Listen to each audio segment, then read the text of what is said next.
Nataas presyo ng petrolyo, nagsitaasan na rin ang ilang pangunahing bilihin. At live mula sa Mandaluyong, may express report si Laila Chicadora. Laila, magkano na ba ang presyohan dyan? Nako, Nikki, kailangan talaga yata maghigpit na ng sintron ang mga mamimili natin dahil muling tumaas o tumaas na naman ang presyo ng mga pangunahing produkto dahil pa rin sa krisis sa Middle East.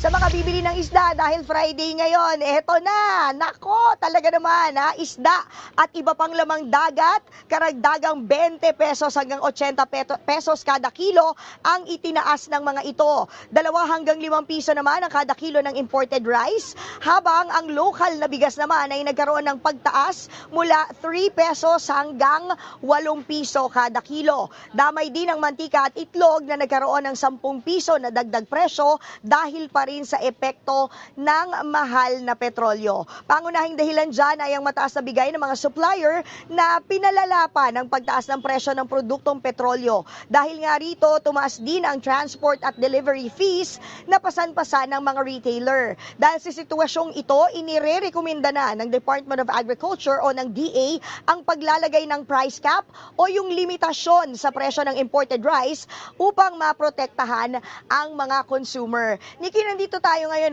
sa accredited na bigasan ng NFA at kanina nakita natin na mahaba yung pila.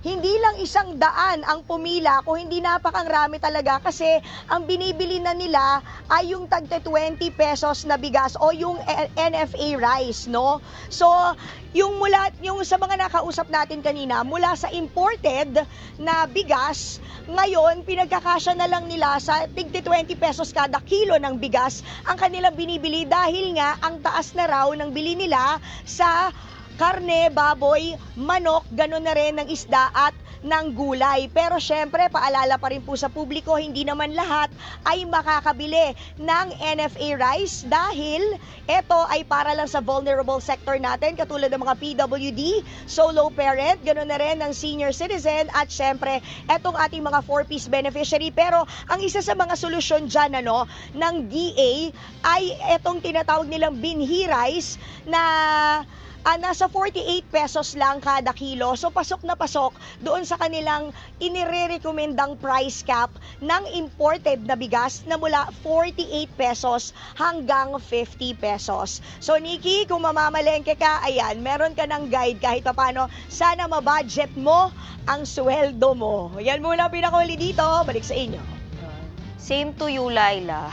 Yan ang express report ni Laila Chicadora.